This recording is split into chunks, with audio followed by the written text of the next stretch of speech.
Okay, so get this. Southwest Airlines. You know, the airline famous for letting you check bags for free. Well, they're changing things up. Oh, wow. Big time. We're talking the end of bags fly free. Really? Yeah, and a whole new world of assigned seating. I mean, what's going on? Yeah, that's a huge change. You sent us a ton of news articles about this, even some statements straight from Southwest. Interesting. So let's dive in and figure out why this is happening and what it means for you the next time you book a flight. It's a bold move, for sure. I mean, bags fly free wasn't just a hook. It was practically Southwest's tagline. Right. For decades, they built their whole brand around being the traveler-friendly, no-hidden-fees airline. Exactly. So what happened? Did they suddenly decide they hate making travelers happy? Well, not quite. If you look at some of these reports, there's been a lot of pressure on Southwest from investors, especially groups like Elliott Investment Management, to squeeze out more profit. And let's face it, charging for bags is a pretty standard practice Yeah? across the industry these days. Okay, so maybe they're just trying to stay competitive. Yeah. But what about this leaner, faster, more agile thing their CEO keeps mentioning? Right. That sounds more like a slogan for a sports car than an airline. Right. But it gives us a clue about their strategy. They recently cut 1,750 jobs, Wow. about 15% of their corporate staff. Okay.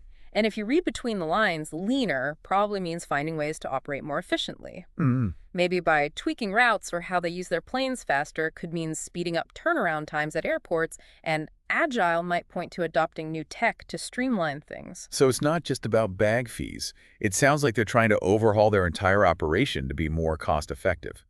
But how does that square with maintaining the whole Southwest heart they're known for? That's the million-dollar question, isn't it? It's a tightrope walk. They're risking alienating loyal customers who loved the old Southwest way. Right. On the other hand, if these changes make them more profitable, it could also give them more wiggle room to offer competitive fares Yeah. in the long run. Speaking of competition, one article mentioned Delta's president practically salivating over the possibility of snatching up some disillusioned Southwest customers. Oh, wow.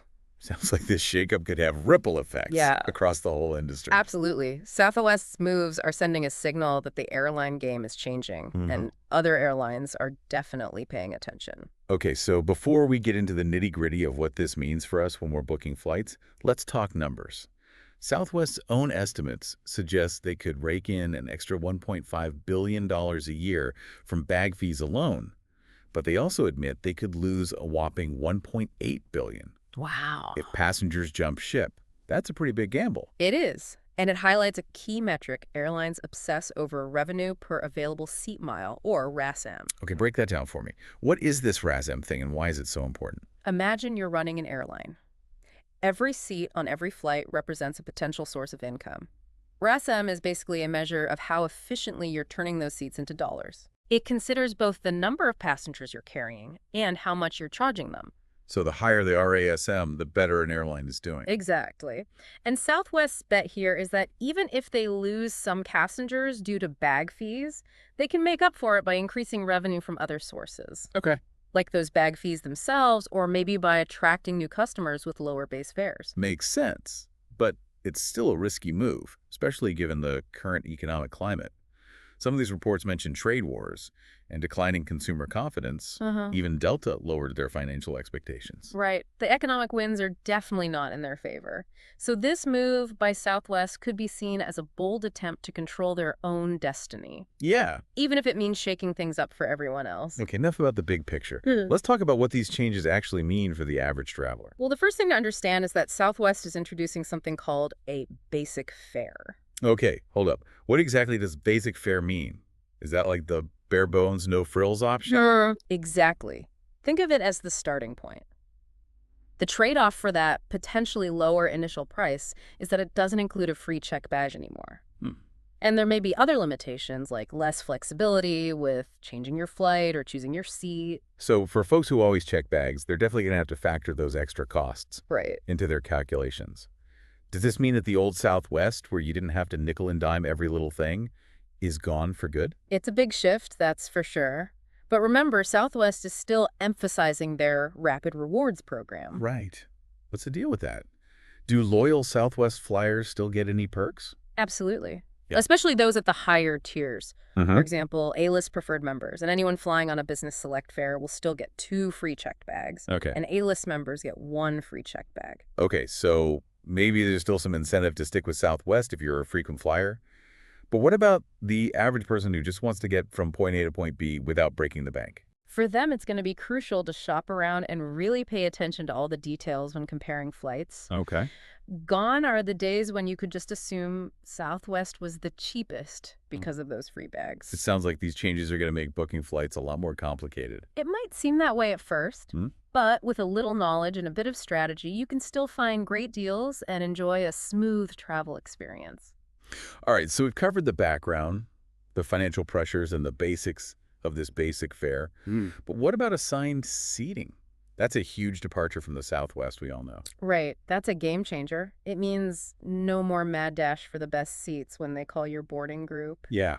And it'll be interesting to see how Southwest handles families traveling together. Yeah, that was always a big plus with the open seating, being able to sit with your kids without having to pay extra. Exactly. It'll be interesting to see how they address that and what kind of options they'll offer for families.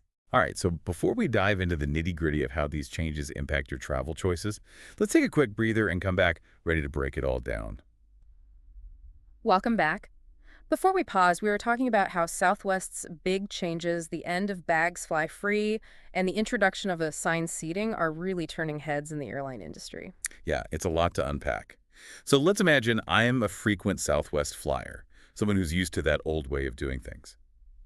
What do I need to know about these changes to make smart choices when booking my next trip? First, let's go back to that basic fare we talked about. It's tempting to just look at that initial price tag, but with this fare, you've really got to crunch the numbers. Are you checking bags? If so, how many? Those fees will add up quickly. And is that the only catch with basic fare, or are there other things I might be giving up? Good question. It looks like Southwest is still finalizing some details, but the report suggests this fare will likely come with stricter change fees. So if you need flexibility to adjust your travel plans, that's something to consider, and it's probably safe to assume that seat selection will come at a price with basic fare. So basically, basic fare gets you from point A to point B, but if you want any of those extras we used to take for granted on Southwest, you'll be paying a la carte. Precisely. Now, for the loyal Southwest fans, especially those with rapid rewards status, the picture looks a little different, remember. A-list preferred members and those flying on business select fares will still get 2 free checked bags, and A-list members get 1 free checked bag. Okay, so there's still some value in sticking with Southwest and building up that loyalty, but what if I'm not a frequent flyer? How do I know if I'm actually getting a good deal with this new system? This is where being a savvy traveler really pays off. You can't just compare the base fare anymore. Factor in those bag fees, seat selection costs, and any other extras you might need. So basically, we all need to become expert travel agents, calculating every little expense before we hit that book button. It might feel like that, but there are tools and websites out there that can help you compare prices and factor in all those extras. Don't be afraid to shop around and see what different airlines are offering. Speaking of other airlines, this whole bags fly free ending could really shake things up for Southwest's competitors, right? Absolutely. Delta, for example, is already making it clear that they see this as an opportunity to lure away some of those Southwest loyalists. So it's possible we could see other airlines responding with their own changes, maybe even price wars, to win back customers. It's definitely a possibility. Competition in the airline industry is fierce, and when one player makes a major move like this, the others usually respond. That actually sounds kind of exciting. Maybe this whole shakeup will lead to better deals for travelers in the long run. It's possible, but there's another side to this coin. If airlines are feeling pressure to lower fares, they might look for ways to cut costs elsewhere. That could mean things like shrinking legroom, offering fewer in-flight amenities, or even cutting back on customer service. So it's not a guaranteed win for travelers. Exactly. There's a delicate balance between affordability and quality of service, and it's going to be interesting to see how airlines navigate that in the coming months and years. This brings up another point from these reports. The idea that this is just the beginning of a much bigger shift in the airline industry. Is that what you're seeing? There are definitely some broader trends at play here. We're seeing a greater focus on ancillary revenue, meaning airlines are finding more ways to generate income beyond just the base. Fare bag fees are just one example, but we're also seeing more charges for seat selection, priority boarding, in-flight Wi-Fi, and even food and beverages. So it's like the old saying, there's no such thing as a free lunch, or in this case, a free check bag. Pretty much, and this trend is likely to continue as airlines look for ways to maximize their profits in a highly competitive environment. It makes you wonder if this is all part of a bigger strategy to create a tiered system where those who pay more get a better experience while those on a budget get the bare minimum. That's a thought-provoking point. We're already seeing that to some extent with different fare classes and loyalty programs, and this move by Southwest could accelerate that trend. So what does this all mean for the future of air travel? Is this the beginning of a golden age of affordable flights?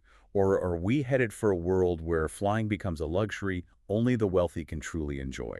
That's the big question, isn't it? And the answer is probably somewhere in between. We're likely to see a more fragmented market with a wider range of options and price points. So it will be more important than ever for travelers to do their research, understand the different fare structures, and make informed choices based on their individual needs and budget. Exactly. Knowledge is power, especially when it comes to navigating the ever-changing world of air travel. All right, we've covered a lot of ground here, from the impact on Southwest and its competitors to the broader trends shaping the airline industry.